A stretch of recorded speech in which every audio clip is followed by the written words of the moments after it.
আপনারা দেখতেই পাচ্ছেন এটি একটি হাতিসুর গাছ। আর এই গাছ একটি ঔষধি গুণ সম্পূর্ণ একটি গাছ। এই গাছের পাতা এবং শিকড় বেটে খেলে ডায়াবেটিক্সের সমস্যা একেবারে দূর হয়ে যায়। আর এই গাছের ফুলগুলা হাতিসুরের মতন, তাই এই গাছের নামকরণ করা হয়েছে হাতিসুর গাছ।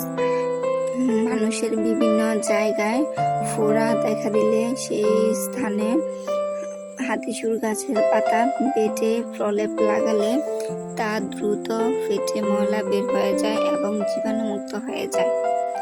এবং যাদের চোখ ফুটলে হাতিসুর গাছের পাতার রস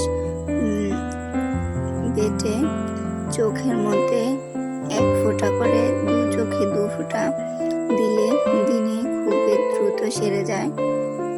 বিভিন্ন বিষাক্ত পোকা কামড় দিলে সেই স্থানে হাতিসুর গাছের পাতা লাগালে সেখানে তাড়াতাড়ি ব্যথা সেরে যায়।